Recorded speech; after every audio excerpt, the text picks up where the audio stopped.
Maintenant, pour en débattre, je retrouve notre panel de députés. Pour les libéraux, Arif Virani, pour les conservateurs, Luc Berthold, pour le NPD, Peter Julian, et de façon virtuelle pour le Bloc québécois, René Vielmour. Bonsoir à vous quatre. Bonsoir. Bonsoir. Un des arguments de David Johnston dans son rapport, c'est qu'une enquête publique, c'est tout simplement pas possible parce que les renseignements qui sont concernés sont classés secrets et donc pourraient pas être dévoilés aux Canadiens.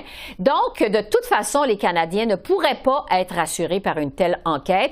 Luc Berthold, je vais commencer par vous, des conservateurs. Qu'est-ce que vous répondez à cet argument du rapporteur spécial? C'est ridicule. Dans le passé, il y a déjà eu des enquêtes publiques sur des dossiers importants en matière de sécurité nationale. Je pense à l'affaire Maher-Arar où il y a eu d'importantes discussions qui se sont déroulées à huis clos devant un juge.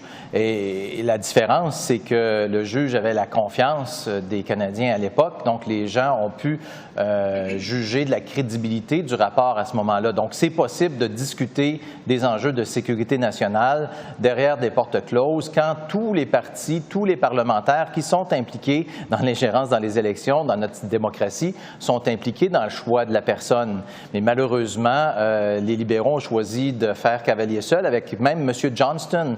Ils ont choisi le véhicule, ils ont choisi le mandat, ils ont choisi le juge et on dirait presque qu'ils ont choisi les conclusions. Pas surprenant qu'il y ait une crise de confiance actuellement. Bon, toujours selon M. Johnston, la situation est beaucoup moins préoccupante que ce qui a été rapporté dans les médias. En fait, il dit même que les renseignements secrets auxquels il a eu accès dressent un portrait différent de ce qui a été rapporté jusqu'à maintenant dans les médias. M. Johnston dit même que les accusations contre les députés Han Dong sont tout simplement fausses. René Vielmour, au Bloc québécois, est-ce qu'au fond, cette histoire d'ingérence étrangère a été rapportée, a pris une importance exagérée? Je ne dirais pas qu'elle a pris une importance exagérée, mais elle a pris une importance. Le problème, c'est que depuis le début, on n'a pas confiance dans le processus ou dans le messager. Alors, quand il n'y a pas confiance, il y a un doute, et quand on doute, on se méfie. Alors, M. Johnson nous dit, écoutez, j'ai regardé, j'ai vu, croyez-moi, et on n'est pas prêt à lui donner l'absolution là-dessus parce que, jusqu'à maintenant, il y a eu de la dissimulation, de la fuite et des faux fuyants. Donc, je ne crois pas qu'on soit dans une exagération, mais on est dans un processus où l'inaction du gouvernement face à des craintes légitimes fait enfler plus que ça ne le devrait cette histoire-là. On aurait dû la régler autrement. M. Johnson n'est pas indépendant. Il est le seul à croire qu'il est indépendant. Pour moi, ça cause problème. Bon. Peter Julian, au NPD, vous continuez, on le sait, à demander une enquête publique. Mais là, demain, vous allez déposer au NPD une motion qui demande le départ de David Johnston. Pourquoi au juste? Mais la motion du NPD demain, dans notre journée d'opposition, demande trois choses. D'abord, qu'on fasse une enquête publique au plus sacrant. Deuxièmement, bien sûr, qu'on exprime un manque de confiance dans M. Johnston, étant donné le fait qu'il n'a pas vraiment écouté les gens, y compris les parlementaires qui ont voté oui à la fin de mars pour la motion du NPD qui exigeait une enquête publique. Et troisièmement, on demande au comité des procédures et affaires de la Chambre de commencer le processus de trouver des recommandations pour qui devrait mener l'enquête publique et quel devrait être le mandat de ces personnes-là. Alors, c'est trois choses que l'NPD propose demain. On va voir si on va avoir le même impact qu'avec la motion originale du NPD, mais tout le monde, sauf les libéraux, tous les députés indépendants et tous les autres partis ont voté oui pour la dernière motion à la fin du mars du NPD. Je présume que demain, on va avoir le même niveau d'appui. Arif Virani, des libéraux, vous venez d'entendre vos collègues sur la nécessité d'une enquête publique. Qu'est-ce que vous pensez d'abord de cette demande du NPD de départ de David Johnston? Je crois que c'est pas correct de vraiment critiquer un homme qui a dédié toute sa vie pour le public, pour l'intérêt public ici au Canada, un homme qui était un professeur de droit, un universitaire, un ancien gouverneur général, une personne qui était nominée par le Parti conservateur et qui était tout le temps observé comme un homme de forte qualité par même M. Stephen Harper, l'ancien premier ministre, et maintenant de le voir si critiqué, si attaqué d'une façon partisane. C'est, à mon avis, à moi, c'est pas juste du tout.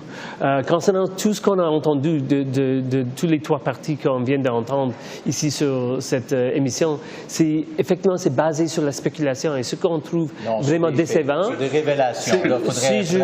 Si je peux compléter, mes amis, c'est décevant parce que on a une situation où on peut avoir accès aux dossiers, aux documents confidentiels d'une façon, avec un brefage confidentiel. Et si on présente comme une chef d'une partie, il faut prendre cette opportunité pour vérifier pour vous-même et pour vos partisans et pour vos membres de votre parti qui sont qu'est-ce qui est vrai et qu'est-ce qui est faux. Deuxième chose, c'est que il faut aussi reconnaître que le Parti libéral a déjà pris l'ingérence étrangère très au sérieux depuis 2015, lorsqu'on a fait une campagne électorale pour créer une chose comme NCCOP, comme on a déjà créé. Il y a des réactions, Luc Berthold. Non, effectivement, là, c'est trop, c'est beaucoup trop, là.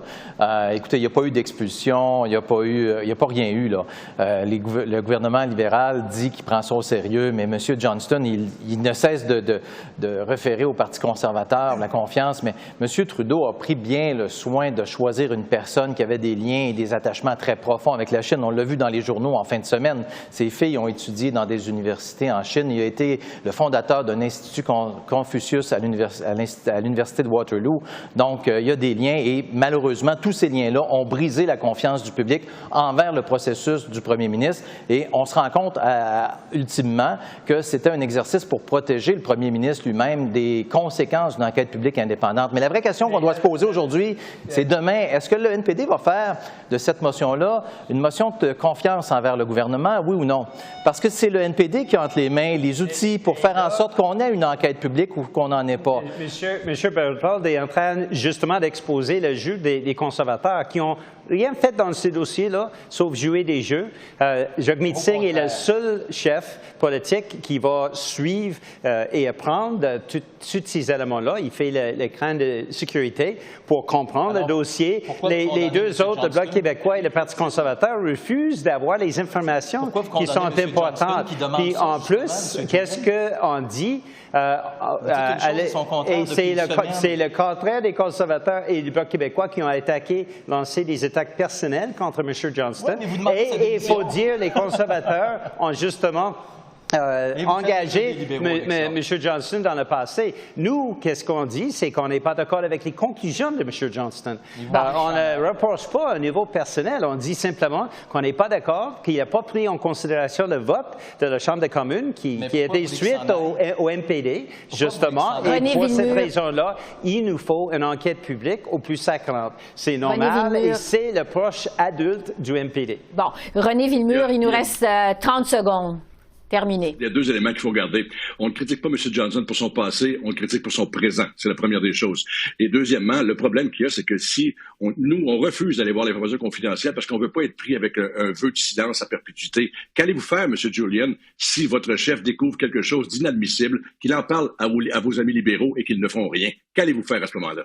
Alors, c'est une super bonne question. Comme on a déjà dit, on va suivre, on va apprendre des choses et on va insister sur une enquête publique. Puis le gouvernement a justement l'obligation de mettre en place cette enquête publique. Alors nous, on va continuer à travailler. On ne va pas jouer des jeux comme M. Poilievre qui agit comme un enfant terrible. M. Poilievre est vraiment embarrassant. C'est tout le temps qu'on a. Madame Bégin, juste pour inclure, si on veut vraiment vérifier si les conclusions de M. Johnson sont correctes, il faut avoir un brefage. Merci à vous quatre. Merci.